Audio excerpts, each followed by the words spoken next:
he was always trying to speak to her in his love language, which was physical touch. He was away a lot for work, so he was never speaking her love language of quality time, and their marriage completely disintegrated.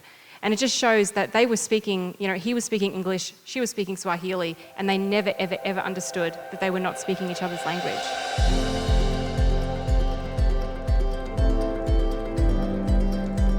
Hey everybody, welcome to church and welcome to online church if you're watching from home. My name's Sam. I'm Pauline. And we are married to each other. Yep.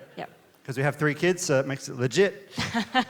Of the same last name, so yep. That's lovely. And we've been married so long now that it feels like we know what the other one's thinking and even what the other one's going to say, and sometimes we even finish each other's sandwiches. That's what I was going to say. Yeah, it's good, right? All Our right. 5-year-old daughter really liked that. But So we have been married for 18 years, and we're not experts on love or marriage, but 18 years ago I read a book called The 5 Love Languages, and it's really interesting to have a look back at the 18 years and see how our marriage changed when we remembered to be very intentional about our love languages and the times that we maybe forgot about them. So it is so important, and I read it again recently. It's so good, and even if you know the love languages already, it is such a great idea to refresh yourself again. It was really helpful for me to read it again recently.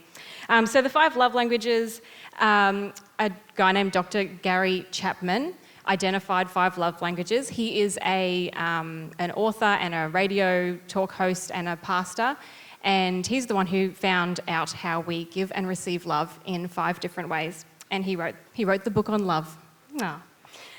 Do you want to explain what it is? Okay, so here's what it is. So the principle is that everybody has a primary love language, right? So there's 5 main ones, and I suppose the main thing to think of is they're all good, right? It's not like ice cream where there's chocolate, vanilla, and then aniseed that nobody likes at the end or something, right? So 5 love languages are all good. There's just going to be one that resonates with you more than the other ones, and it's a bit like a regular language. Like if Pauline spoke English and I spoke Swahili click tongue or something, and we're both talking to each other, and she's going hello, and I'm going, and we're both speaking to each other as well as we can, and they're both legitimate languages, but the message just won't get across because you're not speaking the other person's language.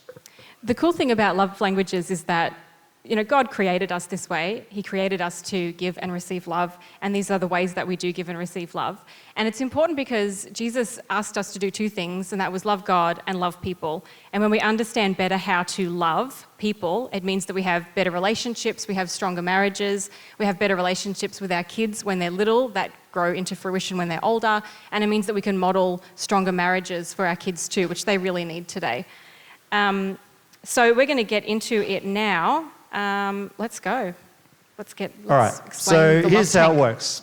You got it? No, the love tank is what we're up to. Oh, yes. All right, so think of inside everybody that you have a tank that holds love. Let's call it the love tank, and you can sing love tank, baby love tank, if you want to sing that. I think that's how the song goes.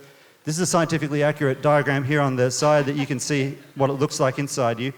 But what it really is when your love tank is full, meaning that your significant other or whoever is speaking your love language out of the 5, that's when your relationships really start to flourish. And when it's empty, that's when things start to really dry up and it feels like nothing is going your way. So in the beginning, and a lot of us will be past this stage now, but in the beginning when you first meet your other person, for those first 2 years, that's really the in-love experience, right? So that's when it's all like, I love you, I love you, love you, you hang up first, no, you hang up first, schmoopy, schmoopy, schmoopy, and that's the way you are at those beginning, and that's like a fast burn of throwing, dry grass on a fire. It's intense and it's crazy, but after 2 years, it kind of fiddles away.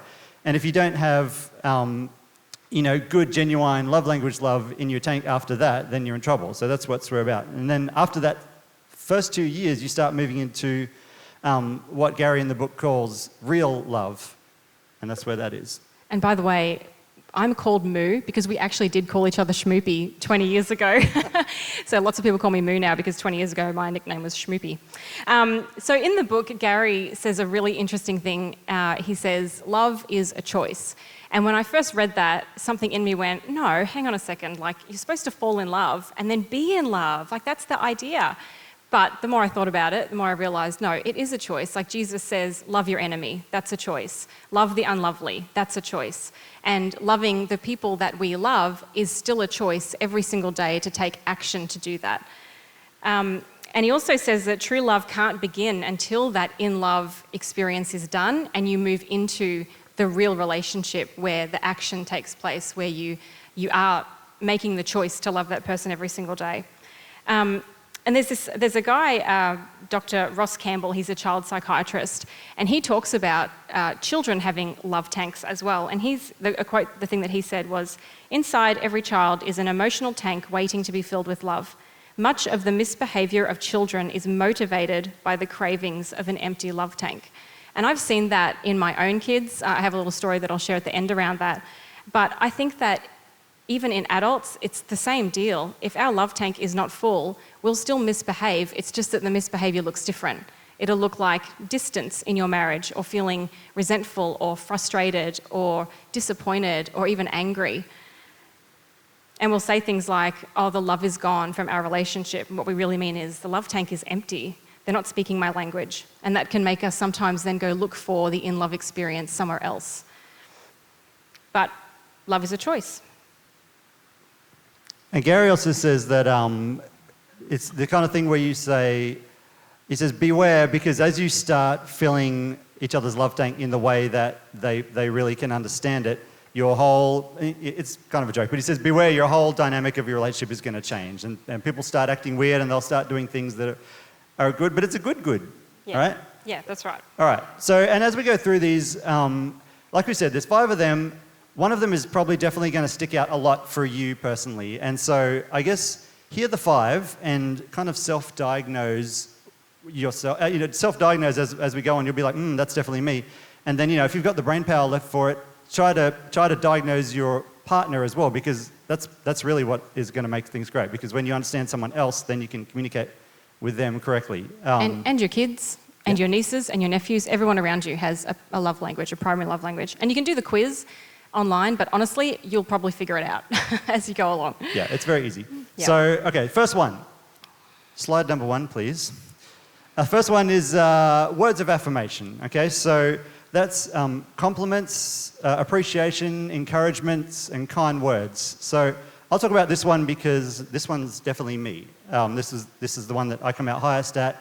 I love to encourage people, and I love to be encouraged, so that ticks all the boxes for me. But it's probably easy to lump this one to kind of reduce it down to something very simple when it's a bit more deep than that. It's easy to think of it as just compliments like, hey, your shoes are nice, or hey, nice haircut, or whatever. And I never think of it as something kind of vapid or meaningless, because you've got compliments and everyone knows what that is. Hey, Sam, your hair looks great. I'll take it, thanks, that's nice. But if you go down to the next level, you've got appreciation, right? So a compliment is a compliment. Appreciation would be maybe Pauline saying, hey, Hatchie, I'm really grateful for the amount of work you put in to make our date nights happen. Okay, so that's a compliment, but it's also, she's noticed what I've done, and she's telling me that she's appreciated that thing that I've done. And then, let's go a level deeper, that's encouragement. So that would be, let's say, same example, she might say, hey Sam, your solar business is great. You could totally franchise that. Look how well you've done with what you've got. And that's a compliment. It's an appreciation because she's noticed. And then it's like, I'm thinking about you so much that I'm even thinking about your future. I'm encouraging to where you could be. So I suppose words of affirmation is a lot more than just a throwaway, hey, that's nice type thing. Like, there's a lot more to it. And the big thing about this is that it sounds obvious, but the person whose love language is words of affirmation, like, they need to hear it. I mean, you can't think it, you can't say, you can't show it, you can't do a little thing that makes them notice it. Like, they got to hear these words. And that's why this particular, brand of love language is really their thing. So it's got to be verbal. For me, so I'm not a very high words of affirmation person, and I didn't grow up, I grew up in a great home, but we didn't do words of encouragement in my home. If anything, if you said something encouraging, it kind of got turned into a bit of a joke, so you just didn't say nice stuff. So it's hard, it's a challenge. It's not always going to be easy to speak someone else's love language. It might make you feel really uncomfortable, and I've had to learn over the last 18 years how to say nice things. I know it sounds silly, but it's hard for me. It feels like I'm putting myself out there. So we do have to learn to do it, and it takes practice. And if you want a little bit of a how-to, set a goal to give your words of affirmation person a word of affirmation every day for a month, and just see what happens. And if you say a nice thing about them in front of someone else, it's double points. If you say it in front of their mum, it's like, woo! Yeah. But it's going to be hard to do because it's not going to be everybody's vibe. But remember that people, it's hard to do, but just do it, right? Because you got to just do it. So, because people are the most important thing. All right, let's go to number 2. Yep, okay. So the next one is quality time. So this is what the little AV that we saw was about. So quality time, people love spending focused time together, quality conversation, and sympathetic dialogue. Ooh, we're going to talk about sympathetic dialogue. Quality time is my second highest love language, so I get this one. And in the book, Gary gives a really great example of a husband who worked so much to get to the top of his company that he didn't have any time to spend with his wife, who they then found out was quality time. And Gary said to him, well, when you get to the top of the company, do you want to be there alone or with your wife? So if we don't do the things that we have to do to fill each other's love tank, be prepared to get to the end and have no one to share it with. So what does it look like for a quality time person? It looks like doing stuff together, intentional time together. Go out for lunch, go away for a weekend, chat intentionally while you cook dinner without distractions, without picking up your phone every 5 seconds. Spending time as a family is really important for quality time people. Seeing that, like a quality time person seeing someone spending time with the family is really important for them, if that makes sense. Going on a picnic without complaining the whole time. It's not quality time if you're whinging about the mozzies the whole time or the ants.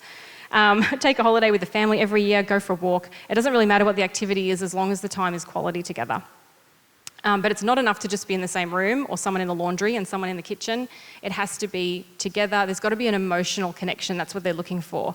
They're looking for the imparting of feelings and dialogue and a connection, but it doesn't mean you have to have a deep and meaningful every time. It just means that you're connecting on that level. And when it says sympathetic dialogue, that means that you don't sit there and listen to a quality time person and try to fix them. It means that you listen and you understand and you say, I hear what you're saying, but you don't try to give advice, you don't try to make the problem better. They don't want that. They just want to hear that you are there and listening to them. That's definitely my problem in the way of like Pauline will be telling me something, I'll go, no worries, I can fix that. And I'll say, you should do this and this and this and this. And I don't want you to fix that. I just want you to listen to it. Right, that was a lesson that we had to learn about that. And so the how-to on that is just plan to make time together. And if you're too busy, it really doesn't matter. You have to do it. If you want to fill the tank of the person that you love, you make the time. And the reason for that is because people are the most important thing. Now, if we missed something before though, put your hand up. Remember the first one was words of affirmation. So, we're not going to hold you to it, but put your hand up if you feel like that might be you, if you're a words of affirmation person. Yeah, there's a few. All right, and then quality time. Who would say they're a quality time person? You can pick it. Like some people putting their hand up, I'm like, yep. Some are more obvious than others. All right, let's move to the next one. All right, now number 3 is receiving gifts. Okay, so receiving gifts is symbols of thoughtfulness. The monetary value doesn't matter, and you can be the gift. Okay, so Paul and I struggle with this one the most in the way of, getting our notes together or whatnot, because neither of us are really this deal, and it really highlights when something's not your love language. It's a bit of a grind to understand it a bit more. You know what I mean? Like some come very easy, and some you have to really have a think about it. Okay, so the big thing about receiving gifts is the old saying of like, it's the thought that counts. That's 100% sums this one up. Because it's not about the thing, it's about the thought behind the thing, right?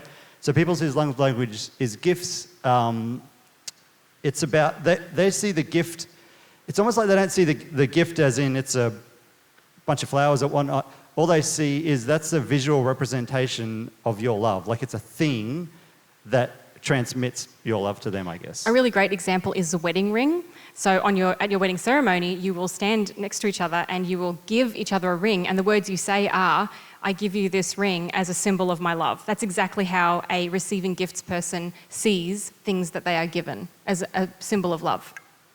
Right, and when it says there that monetary value doesn't matter, so, I mean, that is really true about it. So you might think, let's say, you're headed down to the beach and you grab a seashell and you take it back to your partner and say, hey, this seashell reminds me of that time that we went to Thailand and, wasn't that an awesome holiday? And I thought you might like it. And obviously a seashell is worth $0, right? So it's nothing to do with the money, but it's that thought of like, I saw that, it made me think of you, I spent the effort to like get it, bring it back, wash it, give it to you, get the crab out of it, and here's your shell, right? And so, and that, the thing is nothing, but the thought is everything. And if you're married to a gifty person, and you're maybe someone who's a saver and not a spender money-wise, you might have to start changing your vibe about money in relation to that. So an example would be, things that you might think are a waste of money are not a waste of money for them, right? So let's say flowers. Everyone knows that you buy flowers and, a week later, like, they're dead, they're gone. So, Len, the accountant, would say that is a waste of money. But to a gifts person, it means the world. So you've got to change your attitude towards money when it comes to those guys. It took me a long time to realise that my mum is a receiving gifts person.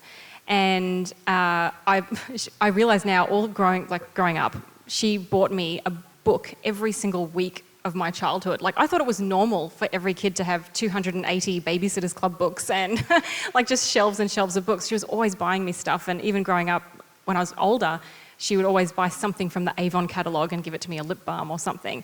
And one year when I was really young, we were on holidays and we forgot her birthday. And she brought it up for decades. Like, she never forgot it. And I was always like, Mum, let it go. I was like 10.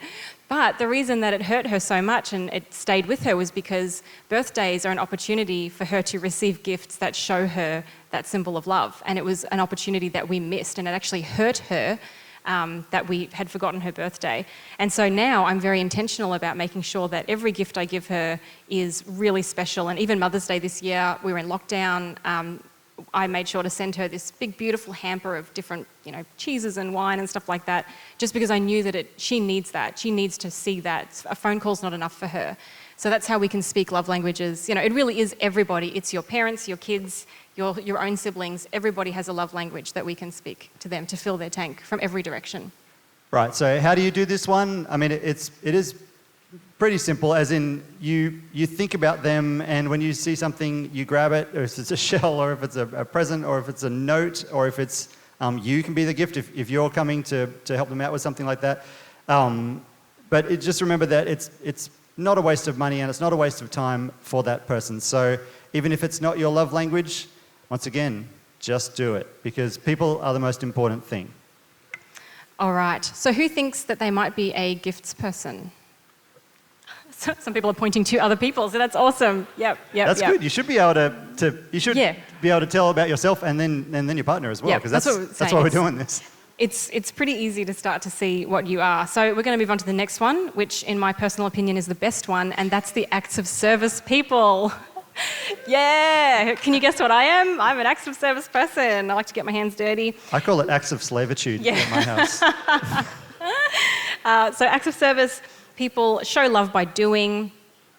It can be literally any activity. There's a caveat. There should be a little asterisk next to activity. That's okay.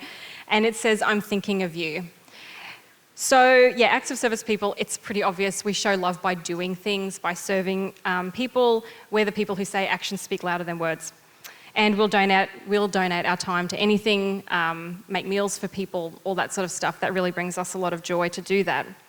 So, we also receive love by having things done for us, but that does not mean that you can call it acts of slavitude and feel like you have to serve an acts of service person forever in order to fill their tank and just become a doormat that you have to do everything for them. It's about doing things that are important to that person. That's why it says can be literally any activity, but It doesn't have to be every activity. So for example, if I came home and Sam had cleaned the entire house from top to bottom, I would walk in and go, oh great job honey, that looks nice. But it wouldn't actually fill my tank, even though he'd done like 400 jobs technically in that. And I'd be like, no. Yeah. No credit. But I discovered this a few months ago. I was sick and I was lying on the couch at night and Sam was in the kitchen making dinner. Kids were screaming, it was chaos. I was sick, but I'm lying there going, I am so happy right now because Sam is making dinner. So you make me dinner, my love tank is full. That's one of my activities that it just fills up my tank to have someone serve me dinner. It's the thought behind it. So that's a special thing. That's an example of one for me. And coffee. And serve me coffee and I'll also be very happy. All yours are based around food. That's They are food-based. I don't know why that is. But I have another example. A friend of ours in America, she's an acts of service person, and she put a post up on Facebook a couple of years ago saying that how much she appreciated that her husband would get in her car, drive her car to the petrol station, fill it up and bring it back so that it was always full for her. And that was one of the activities that filled her tank. Her tank. That was not deliberate. That filled her tank was having him do that, to the point where she went and posted it on Facebook, which probably really helped his little words of affirmation heart as well. So it can be lots of different things. And if you don't know what your acts of service person's activities are, what their meaningful activities are, you can just ask. It's not a secret that you have to try to uncover. Just say, honey, or look at your kids and say, well, what's something that I could do for you that makes you really feel appreciated and seen and known and loved? Just ask. There'll probably be 3 or 4 that are really meaningful, and then you focus on those ones. It honestly can be as simple as like vacuuming once a week or something. Oh yeah, so my dad is also an acts of service person, and when I was growing up, we used to make the most crazy school projects. Like you just would not believe the quality of the projects that we used to create together. And some of my best memories of my dad, and the reason that we have such a great relationship is because when he would spend hours and hours and hours with me while we planned these projects, bought the stuff, made it all, is because he was speaking my language by helping me. And he didn't even know because he's acts of service as well. So he was speaking his language, but it was filling my tank because he was serving me in a way that filled my tank, gave me the quality time, and that created a great relationship for me with my dad. And even now, like Paul and I have been married for 18 years, and we have a great relationship with both our families. But even now, Pauline's dad, he's not maybe the easiest guy to just sit down and chat to, but I can call him up any time and say, hey, can you help me, fix this deck or whatnot? And he'll be straight there, and then we can talk all day while we're doing a thing that he's helping me with. And I could tell that really unlocks him, I guess. So, I mean, even to this day, that's how the best way to communicate with him. Yeah, love languages really are the best way and the easiest way to strengthen all relationships around you. How do you do it? So the easy way to do this is find out those meaningful activities and just start doing them. And if you don't like doing the activity, like you don't like making dinner, doesn't matter. You do it anyway because people are the most important thing. So I know some of you already put your hands up, but who's an acts of service person? You love to put your hand up because it means you're doing something. Yes. No, they want someone else to put their hand up for them. Oh, thanks. All right, next one is yours. Next one. Okay, this one is hot physical action. Oh no, sorry, physical touch. I told him not to say that. I've gone totally down the wrong track here on mine. Okay, so it's physical touch, which is all forms of touch, and some touches for people are going to have more impact than others. It's pretty simple, but these people, you all know them because they are the touchy-feely people. Rather than a curt handshake, they give you a hug. If we need an example of that, we have Wendy. Also, we have me. So there's people who are Hank and Nicole, right? I don't know if she is, but I think she's a physical touch person, and we have a hug. Man, it's a mighty hug. Hank is okay with it. It's fine. So physical touch takes all forms, and it's simple. It's a hand on the leg, or with your, not just anyone. Okay. Caveat. With your workmate, with your boss, with the guy on the train. So with your significant other, it's a hug, it's a hand on the leg, it's a touch on the shoulder. It's something that just lets you know, you'll know that person is a physical touch person, and when you do those things to them, it really is more than just that. like there's something more to them than just the touch. And it really does speak their love language to it. I'm just going to throw something in there. Actually, I hope Beth is okay with me saying this. So Beth is a physical touch person, if you know Beth. And she was saying Where's to Beth? me... We should hug. And last week she was saying to me after church, because we were talking about love languages, and she said that someone came up to her and just said hello, but just like slung an arm across her shoulder as he said it. And she was like, oh yeah, that's it. That's what I needed. Like it really can be something as simple as that. And with yesterday, our boys were sitting at the computer and they were playing a game together, and I went up, just as an experiment actually, I meant to film it, but I didn't.